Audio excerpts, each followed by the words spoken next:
Vous aimez le foot, vous aimez le Barça, vous aimez le spectacle. Levante, ça va être l'anti-Barça, l'anti-spectacle, l'anti-tout, les gars. Et on en parle maintenant.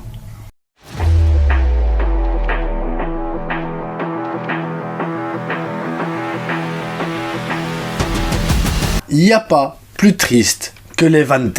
Je suis désolé les gars, je sais que c'est le début de championnat, c'est le début de la Liga, j'ai pas encore fait le tour de tous les clubs, vu qu'on n'a pas encore joué tous les clubs, mais Levante déjà, moi, ils m'ont rendu triste. Quand tu regardes leurs fiches, c'est triste, et les supporters, des guerriers les gars, moi j'ai envie de vous dire, les supporters c'est des guerriers. Il faut dire les termes à un moment donné. On dit que des fois, nous, on a subi des choses et tout, qu'on est là avec l'amour du club et qu'on est derrière malgré tout. Mais eux, les gars, c'est un level là vachement bien au-dessus de celui du Barça, bien au-dessus de nous en tant que supporters. Création en 1909, les gars. La seule gloire de ce club, les gars, c'est d'avoir fini 6ème de Liga et d'avoir pu se qualifier pour l'Europa League. Une seule fois, et ils ont pu aller jusqu'en 8ème de finale, les gars. C'est la seule fois, 2012 je pense, je dis peut-être une connerie mais je pense que c'est 2012. C'est la seule fois où il y a eu un peu de gloire dans ce club, un peu d'émotion dans ce club. Parce que le reste du truc, c'est quoi? Une Coupe d'Espagne en 37? 37? Ça veut dire que tous ceux qui l'ont connu, désolé, ils sont morts, je pense qu'ils sont morts. Je pense, 37, ça remonte à loin quand même, 1937, très très loin les gars. Et ensuite, ils ont encore un autre record, c'est le nombre de défaites d'affilée, donc 24 matchs sans victoire en Liga en 2021. Voilà. Tu dis waouh. Oui, Levante, c'est quand même un club de seconde zone, soyons clairs, il faut dire les termes, c'est un club de seconde zone, les gars. Ils ont des titres en Division 4, en D3, en D2, voilà, D3, D2, parce que ça c'est leur niveau. Mais en Liga, c'est une catastrophe, les gars. C'est une catastrophe. D'ailleurs, ils ont déjà commencé le championnat avec une défaite de 1 contre Alaves, avec leur hyper formation là, très joueuse. Le bon vieux 5-4-1 double rideau qui t'empêche de dépasser des trucs. Voilà. Deportivo Alaves, ils ont eu 38% de possession de balle à Levante. Ça veut dire que contre Alaves, Levante avait que 38% de possession de balle. Imagine-toi ce que ça va donner ce week-end. Imagine-toi. Donc, on a vu un Real Madrid jouer au football avec une possession de dingue, très neutre. Il va falloir faire mieux que ce que le Real Madrid a fait avec la possession de balle, les gars. Parce que là, la possession, on va l'avoir. Ça, c'est une certitude. On va avoir le ballon, on va avoir la balle, Ils savent même pas quoi faire avec la balle, les gars. C'est ça, le truc qui est fou. C'est même pas que, tu sais, 61% de précision de passe. Ça veut dire que les gars, quand ils ont la balle, ils découvrent, en fait, que c'est une balle. Enfin, ça roule. Impressionnant. Ce qu'on doit faire avec. Tap, boum, boum. Oui, c'est ça Levante, les gars. Levante, c'est le rêve absolu de tout supporter de foot. C'est-à-dire que c'est un modèle rétafé, mais en moins bien. C'est fou. C'est fou, mais c'est ça qu'on va devoir jouer, les gars, là-bas. On va aller jouer à Levante, dans un club qui s'en fout du foot. Ils s'en foutent, les gars. Leur superstar, c'est José Luis Morales. 311 matchs, 71 buts. On est d'accord, c'est un bon joueur. Et quand j'ai regardé la liste de tous les joueurs qui sont passés là-bas à Levante, je dis, il y en a bien un que je connais quand même à un moment donné. Le seul que je connais, c'est Rubielas. Et Rubielas, je le connais pas parce que c'est un joueur de foot, je le connais parce qu'il a forcé un bisou à une joueuse de foot de la sélection espagnole, et son lien avec le Real Madrid. C'est la seule chose que je connais de Levante, c'est Rubielas. C'est un truc de fou quand même à un moment donné, tu dis, il y a quelque chose de ce club-là, est-ce qu'ils aiment le foot? Bon, je pense pas.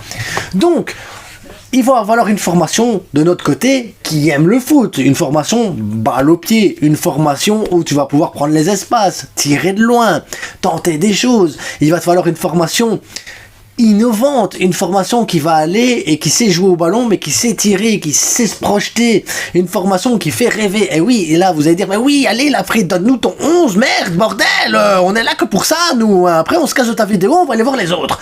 Oui, je vais te donner mon 11, ça va, tu te calmes, j'ai dit. D'ailleurs, avant de donner mon 11, si vous voulez des maillots de foot, les gars, ici, Lamine Yamal ici, vestierstore.com, 10% de remise, code promo la frite.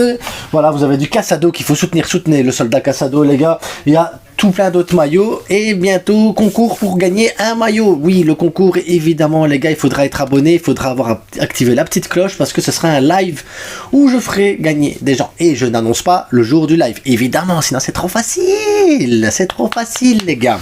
Donc, mon 11 de base, enfin le 11 de base, on s'en fout de Levante, dis-nous ce qu'on veut voir. Eh ben je sais pas, c'est exactement ce que vous avez envie de voir. Je ne sais pas, je bafouille.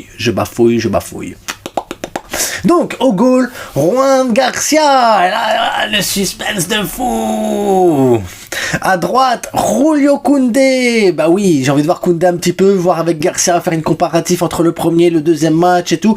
Même si je pense que Garcia balle au pied serait meilleur que Koundé pour certains trucs. Franchement, je pense que Garcia peut tenter plus de choses. Mais j'ai envie de voir un peu Koundé, j'ai pas envie qu'on le mette de côté. Ça va être un joueur important sur la saison. C'était un joueur important la saison passée, donc Koundé doit reprendre un peu sa place. Même si Garcia, très franchement, ne mérite absolument pas.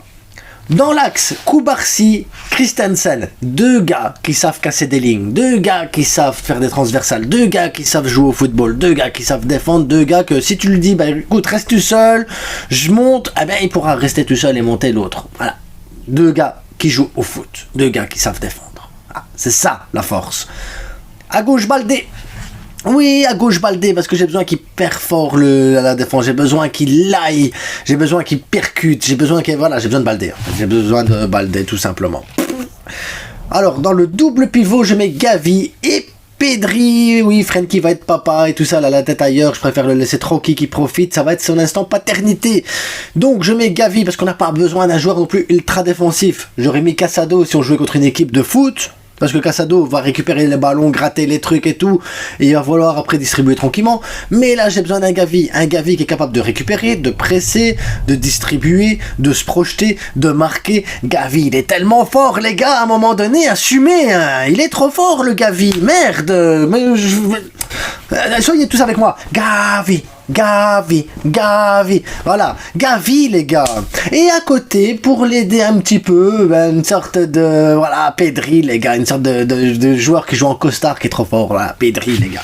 Pedri. Et là vous allez me dire, ouais, la base elle est pas dégueulasse en fait. Et c'est là qu'arrive le suspense. Mais qui tu mets en 10? Ah, Fermin, Olmo, Fermin, Olmo, non, je mets Rafinha. Je mets Rafinha en 10, les gars. Et là, vous allez me dire, bah, t'es un malade. Mais oui, parce que Fermin m'a déçu au dernier match, Olmo n'a pas de régularité, et j'aimerais bien que les deux là, ils comprennent que, ben, même si c'est eux les postes de 10, les deux là, ben, s'ils se réveillent pas, on s'en fout. Parce qu'on a même du Rafinha qui peut jouer en 10. Eh oui! Et là, tu mets Rafinha en numéro 10, les frappes de loin, percussion dans le rectangle, le moyen de se projeter, la liberté sur le terrain, il va là à droite, il va à droite, il va à gauche, il va aller dans l'axe, il va aller près de Juan Garcia prendre un café, il va près de Juan Garcia prendre un café, on s'en fout, tu vois. Et il a cette liberté totale de pouvoir exprimer son football. Et je veux un Rafinha libre, un Rafinha avec des ailes et des nuages comme ça. Et donc l'attaque, Yamal à droite, ah ouais, ça c'est pas, bah ouais, c'est pas nouveau, c'est le suspense, il est là. À gauche, Marcus Rashford. Ouais, j'ai envie de mettre Rashford à gauche parce que j'ai envie de voir un peu ce que ça pourrait donner. Rashford, Rafinha, Yamal avec le futur ballon d'or, le meilleur numéro 9 de l'histoire. Les gens, ils sont là. Alvarez, Haaland, Mbappé, Ferran Torres. Ferran The Goat Torres, les gars, devant. Avec Ferran, Yamal, Rashford, Rafinha, ça pue le football. Avec Pedri, Gavi, ça pue le football. Bah, on pue le football, les gars. Et tout ça contre une équipe, qui va être dégueulasse à voir. Donc, dites-moi ce que vous en pensez du 11 type. Enfin, c'est le 11 type pour ce match-là, les gars, soyons clairs. C'est pas un 11, oh, c'est le 11 de fou. Non, c'est le 11 pour ce match-là contre Levante. J'ai besoin de joueurs qui jouent au football. Levante, ils vont jouer avec un vieux 5-4-1 double rideau. Ça veut dire que le 1 qui est devant, en fait, il sera avec les 4 autres au milieu. Donc, ça va être un 5-5-0. Voilà. On sait qu'ils vont essayer de pas se prendre de carottes, ils vont essayer de défendre au maximum. À nous de pouvoir apporter cette supériorité, à nous d'aller chercher des passes dans l'axe, à nous de pouvoir écarter au maximum cette défense avec Rashford qui va coller la ligne, avec un Yamal qui va coller la ligne, ça va obliger les défenses à s'écarter, avec Gavi, Pedri qui pourrait, Gavi, Rafinha surtout qui pourrait à ce moment-là se projeter dans les demi-espaces, Ferran qui s'est joué dans les courts espaces aussi, ça pue le foot les gars, ça pue le foot. Moi, c'est comme ça que je le vois, le football. Je le vois avec, on va être avec 80% de domination de balle. On va jouer dans les 25 derniers mètres. On va galérer pour mettre un but parce que eux, ils vont nous empêcher de le faire. Donc, il faudra du Rafinha qui tire de loin, du Christensen qui tire de loin, du Koundé qui tire de loin, du Yamal qui tire de loin, du Rashford qui tire de loin. Des joueurs qui n'ont pas peur de tirer de loin. Même Ferran, quand tu regardes le dernier but qu'il a mis, il est en dehors du rectangle. Je veux un Ferran qui tire de loin. Je veux que tout le monde tire de loin. Je veux qu'on mette 6 buts à cette équipe qui va jouer hyper défensive et qu'on arrive et qu'on dise nous les blocs bas on les éclate, bref, c'était mon avant-match, j'espère que vous avez aimé l'avant-match les gars et on se retrouve bientôt pour la prochaine vidéo, bientôt, alors abonne-toi, like et partage, c'est hyper important et c'est que du foot.